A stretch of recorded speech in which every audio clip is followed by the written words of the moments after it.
Anda mungkin sedang duduk di sana sekarang, ngerasa kelelahan, atau muak dengan kerasnya budaya hustle yang kayaknya nuntut Anda bekerja 24 jam sehari. Iya, capek banget pasti. Bener. Atau mungkin Anda sedang pusing menatap layar ponsel, mikirin tagihan bulan ini. Karena kan di dunia modern ini logikanya lumayan brutal ya, sangat matematis. Anda kerja keras, Anda dapat uang. Kalau Anda bersantai, Ada tertinggal, betul. Tapi hari ini kita bakal membongkar sebuah rekaman ceramah agama yang judulnya Kunci-Kunci Rezeki.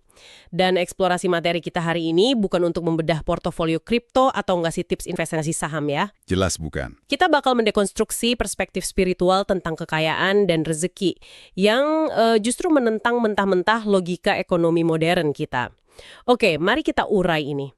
Premis dasar yang kita hadapi di sini itu sangat manusiawi, yaitu ketakutan kita akan kemiskinan. Yang menarik di sini adalah rasa takut itu sama sekali tidak dihakimi sebagai sesuatu yang buruk loh. Oh iya? Nggak dianggap materialistis gitu. Enggak sama sekali. Bahkan figur sekelas para nabi pun punya doa spesifik untuk berlindung dari kemiskinan dan kelaparan.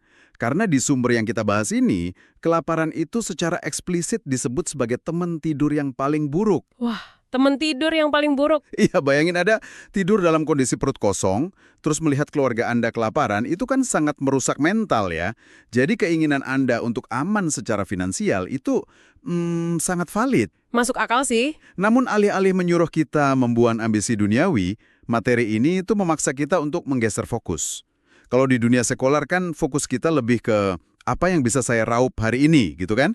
Nah, di sini fokusnya digeser menjadi bagaimana saya mempersiapkan wadahnya. Sebentar, maksudnya wadah ini gimana? Karena kalau ngolongin rezeki, pikiran otomatis saya, dan mungkin pikiran Anda juga yang sedang mendengarkan ini, pasti larinya ke saldo rekening kan? Iya, angka di bank. Betul, tapi materi yang lagi kita bedah ini seolah menampar kita dengan realita bahwa kita tuh terlalu sempit mengartikan kata rezeki itu sendiri. Tepat. Rezeki itu dimensi operasionalnya jauh lebih luas dari sekedar aset liquid atau uang tunai aja.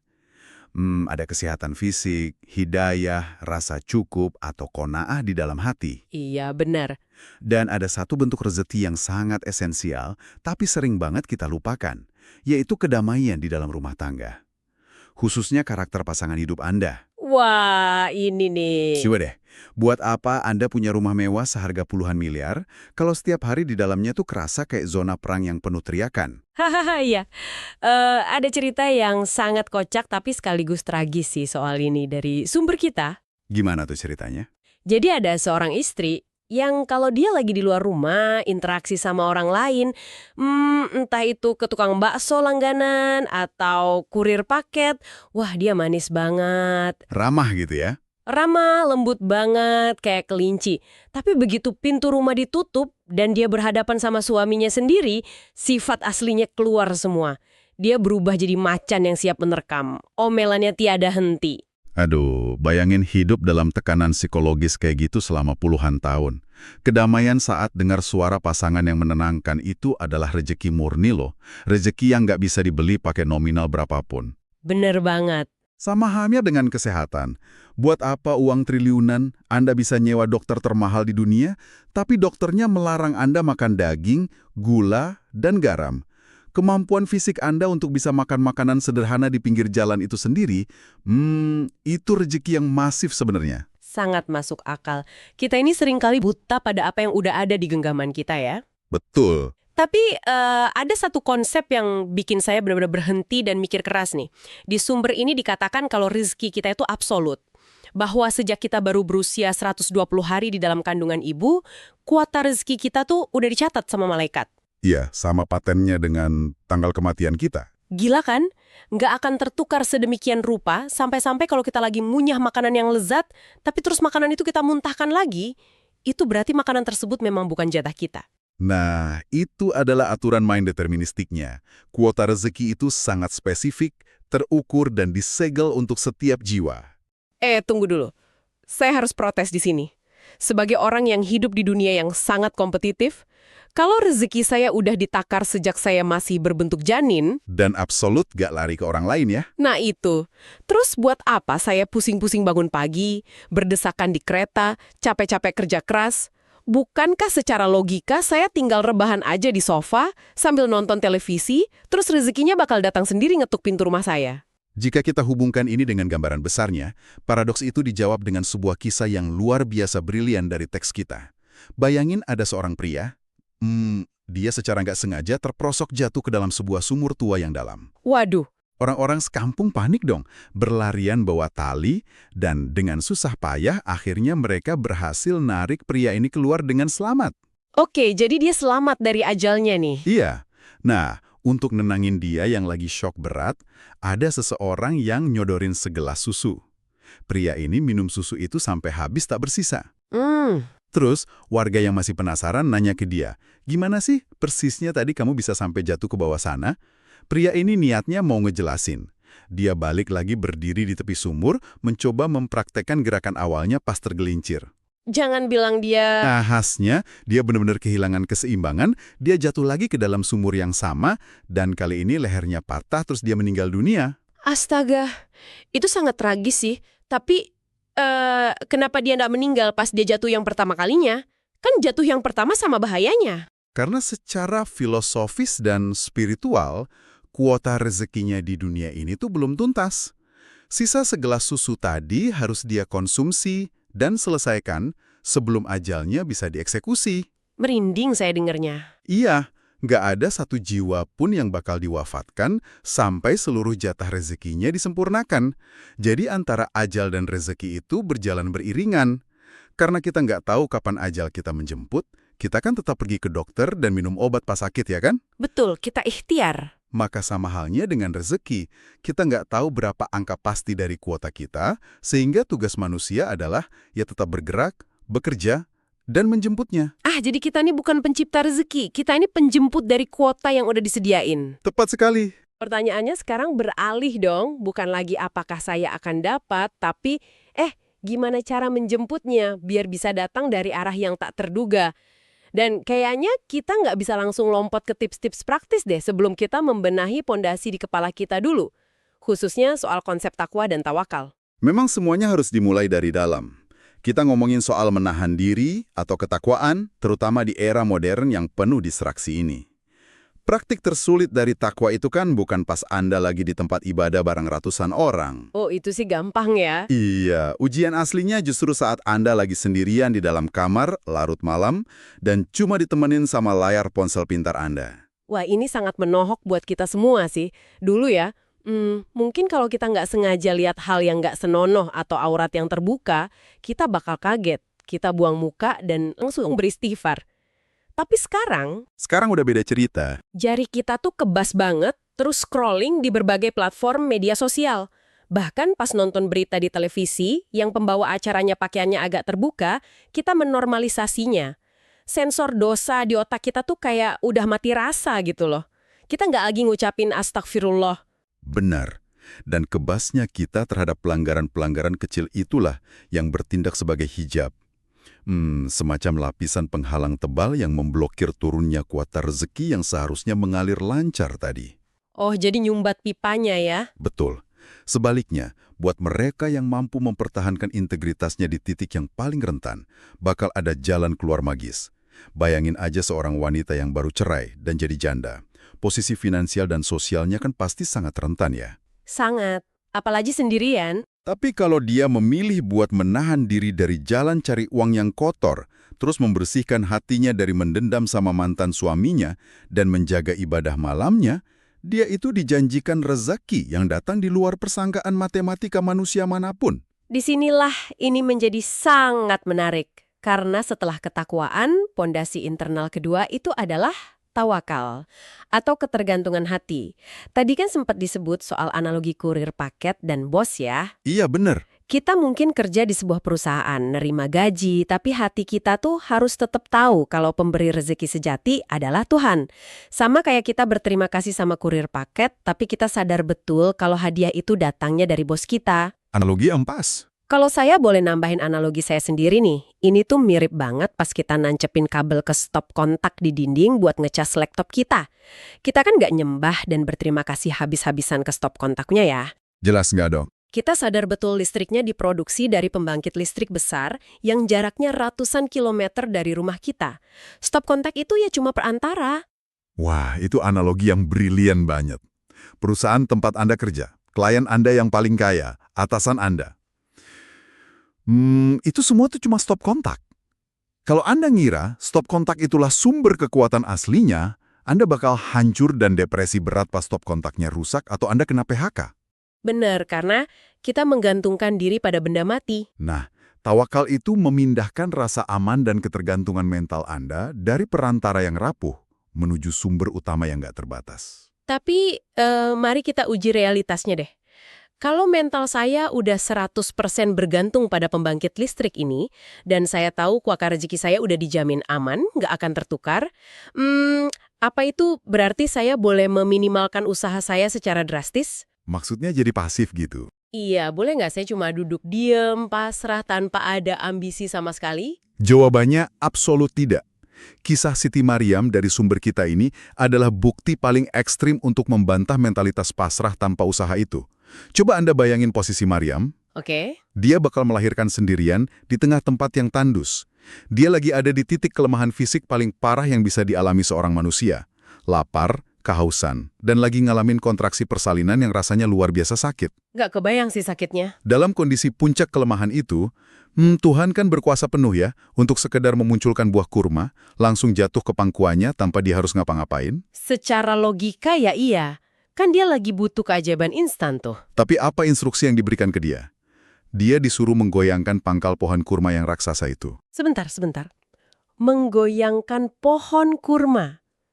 Laki-laki dewasa yang bugar dan berotot aja belum tentu sanggup menggetarkan batang pohon kurma loh. Betul sekali. Apalagi seorang wanita rapuh yang lagi nahan sakitnya kontraksi. Secara fisika kan itu mustahil bisa menjatuhkan buah di atas sana. Nah, itulah esensinya. Usaha fisik yang dilakuin Maryam mungkin secara kausalitas sangat kecil. Mungkin dia cuma sanggup bersandar terus dorong lemah batang pohon itu. Tapi karena tawakalnya kepada sumber utama itu begitu masif, usahanya yang sedikit itu mengaktifkan hukum keajaiban, dan kurma-kurma matang pun berjatuhan. Wah, merinding. Ini ngajarin kita tentang hukum alam. Sekecil apapun, sebuah sebab atau tindakan fisik itu harus tetap dieksekusi. Burung kan nggak akan pernah kenyang kalau dia nggak ngepakin sayapnya, terbang keluar dari sarangnya di pagi hari. Betul, harus ada action ya. Bahkan figur agung kayak para nabi pun berkeringat loh. Nabi Daud kerja nempa besi jadi zirah perang. Nabi Zakaria itu tukang kayu. Dan Nabi Muhammad menggembalakan kambing. Usaha fisik dan ketergantungan hati itu harus dipadukan. Oke, jadi mentalitas internal udah beres nih. Kita emang harus kerja. Tapi hati nggak boleh melekat pada pekerjaan itu. Namun, ternyata ada dimensi eksternal yang dampaknya nggak kalah masif, yaitu hubungan relasional kita.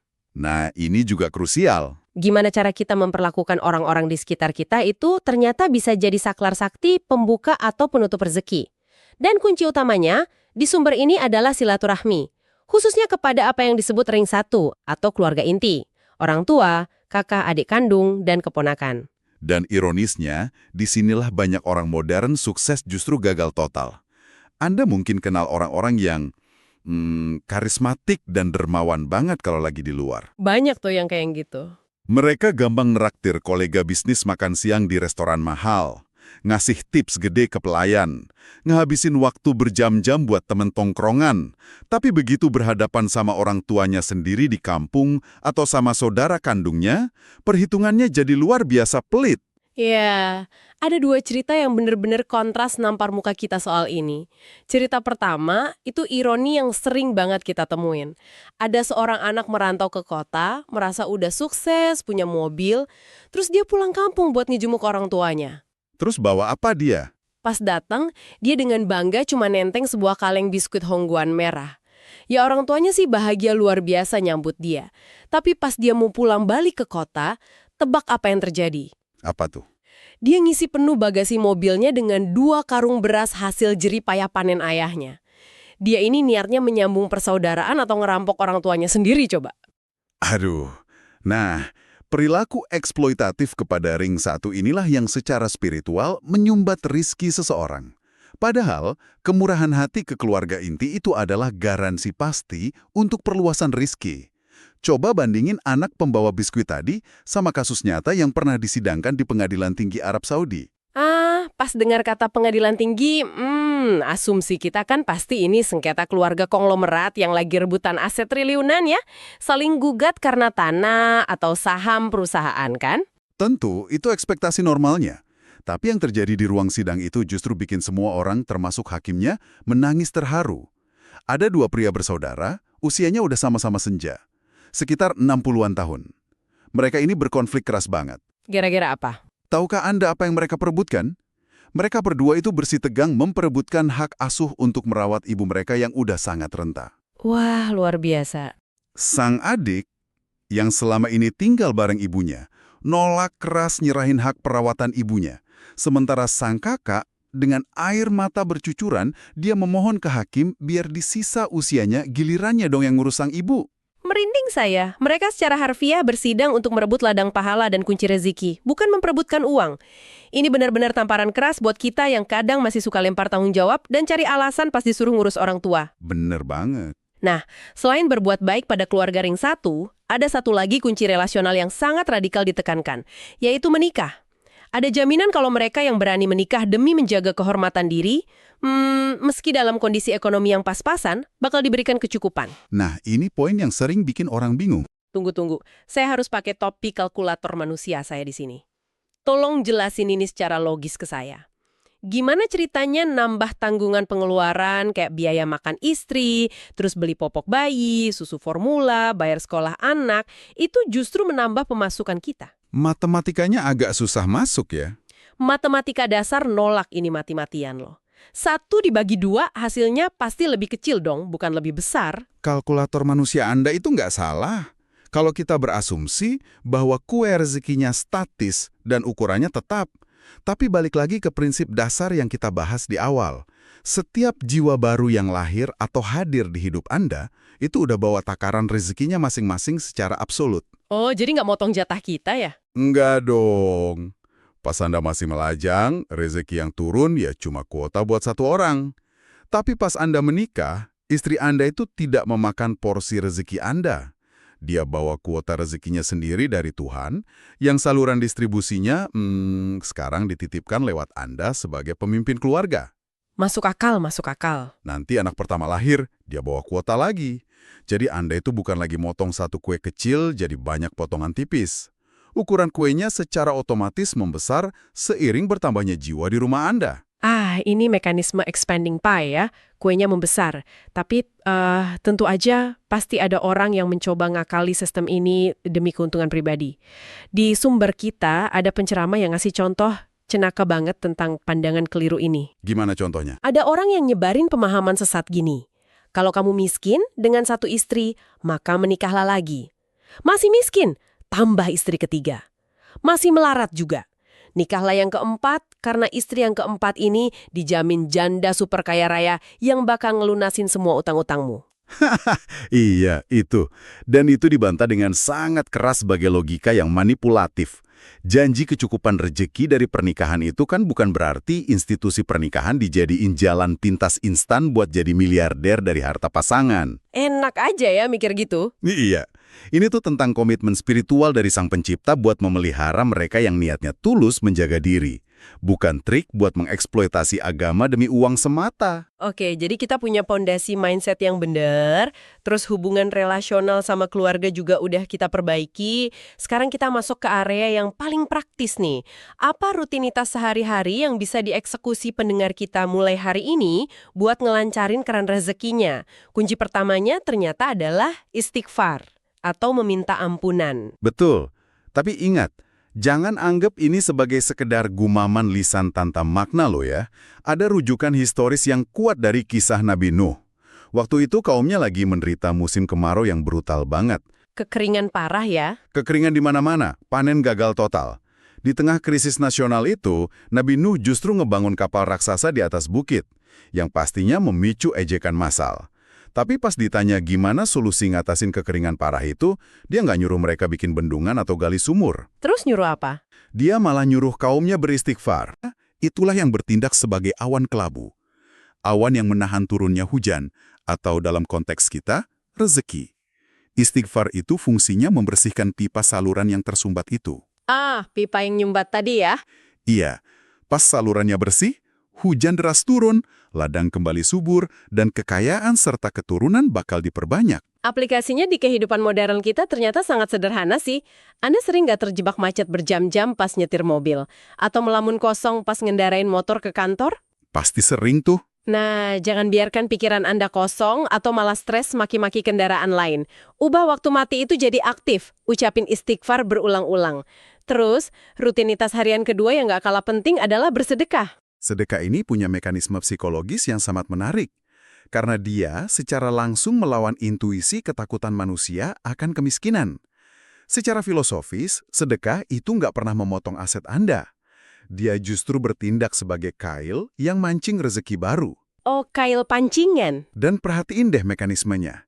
Dia melatih psikologi kelimpahan di dalam otak Anda. Kalau Anda berani memberi di saat Anda lagi merasa kurang, Anda itu nggak lagi dikendalikan sama kepanikan. Anda mematahkan rantai mental scarcity atau kelangkaan. Pikiran Anda jadi jernih. Jadi ini tuh semacam melatih otot mental kita secara bertahap ya. Tepat sekali. Kayak Anda pergi melatih otot di pusat kebugaran gitu loh. Anda kan nggak datang ke gym, terus di hari pertama langsung coba ngangkat barbel seberat 100 kg. Wah, bisa robek ototnya. Nah itu, mulailah berlatih dengan beban yang ringan.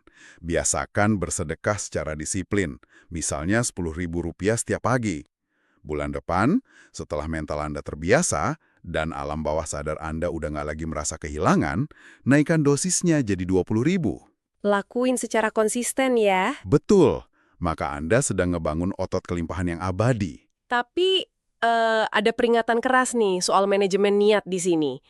Jangan sampai Anda mau ngeluarin uang 10.000 ke tukang parkir cuma supaya Anda dihormati dan dipanggil si bos atau Pak Haji. Niatnya harus bersih. Sangat krusial itu. Selain itu, ada praktik keseharian lain yang kelihatannya remeh, tapi impact-nya masif. Luangkan waktu 5 menit aja di sela kesibukan pagi buat sholat duha. Terus ini penting buat Anda yang suka belanja di pasar tradisional. Jangan nawar dagangan penjual kecil secara sadis. Jangan ditekan harganya ya. Iya, ada pepatah yang bilang, sangatlah kejam nawar harga es krim dari seorang bapak tua di tengah badai musim dingin. Pedagang kecil itu kan lagi berusaha bertahan hidup hari itu, bukan lagi ngebangun kerajaan bisnis. Dan rutinitas terakhir, bersyukurlah. Rasa syukur ini tuh bener-bener ngubah arsitektur rizki Anda loh. Ada contoh kasus tentang seorang istri yang datang ke penceramah sambil nangis-nangis, soalnya suaminya pengangguran dan cuma main game di rumah sepanjang hari. Bikin emosi kan itu pasti? Secara naluriah dia pasti pengen marah dan caci maki, tapi pendekatannya diubah. Dia diminta untuk bersyukur atas fakta bahwa suaminya masih berada di dalam rumah.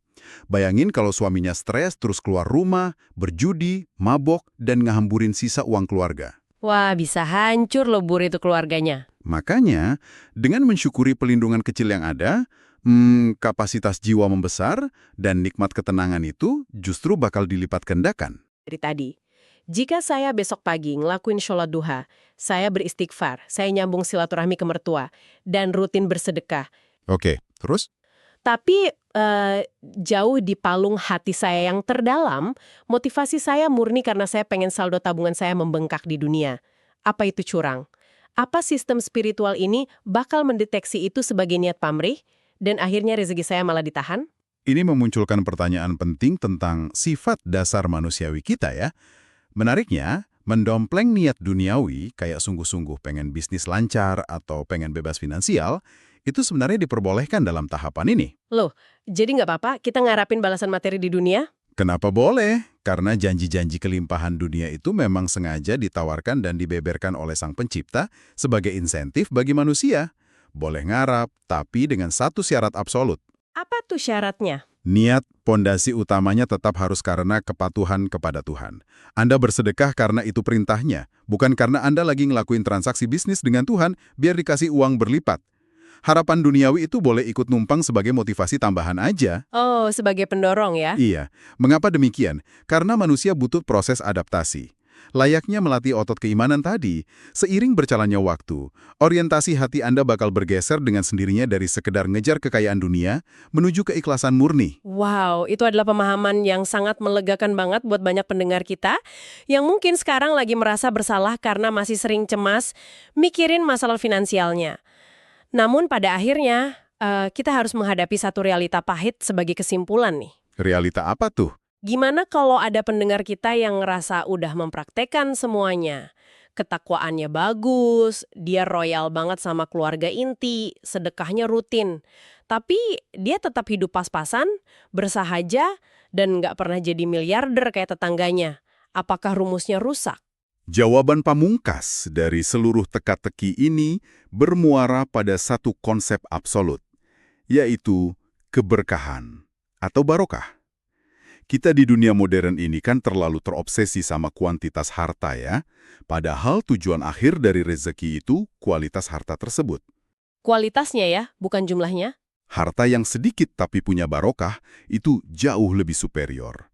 Rumah yang ukurannya kecil tapi selalu dipenuhi kedamaian, anak-anak yang sehat dan berbakti, tidur yang nyenyak di malam hari tanpa perlu bantuan obat penenang. Jika dibandingkan dengan...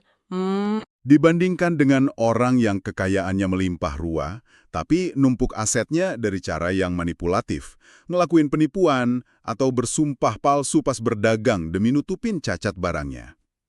kelihatan sukses di luar ya? Ya, rekeningnya mungkin menggunung dan kelihatan hebat di media sosial. Tapi apa yang terjadi di realitas aslinya? Pasangannya berselingkuh, anak-anaknya terjerat masalah hukum, tubuhnya digerogoti penyakit akibat stres kronis, dan keluarganya hancur berantakan. Kekayaan tanpa keberkahan adalah kutukan yang menyamar sebagai hadiah. Itu harga yang terlalu mengerikan sih untuk dibayar, cuman demi validasi kekayaan doang. Mendengarkan semua ini, itu buat saya mikir tentang Anda, para pendengar kita hari ini. Jika konsep-konsep dari sumber ini benar, bahwa Sang Pencipta secara aktif ngasih takaran rezeki yang paling presisi dan paling pas biar kita nggak hancur, Sangat presisi. coba deh Anda renungin sejenak. Jika aliran rezeki Anda saat ini terasa sedang tertahan, seret, atau nggak sebesar yang Anda impiin, jangan-jangan itu bukan karena Anda kurang pinter berbisnis atau kurang bekerja keras. Terus karena apa dong? Tetapi, karena ada sisi tersembunyi dari karakter Anda yang diam-diam sedang diselamatkan olehnya. Karakter buruk, arogansi, atau godaan apa yang mungkin bakal meledak tak terkendali dan menghancurkan hidup Anda kalau besok pagi saldo rekening Anda tiba-tiba ditambahin 10 kali lipat. Eksplorasi materi kita hari ini membuktikan bahwa rezeki jauh lebih kompleks dari sekedar angka di laporan keuangan. Teruslah mencari tahu, teruslah belajar mengevaluasi diri Anda, dan temukan takaran kedamaian yang paling tepat untuk hidup Anda.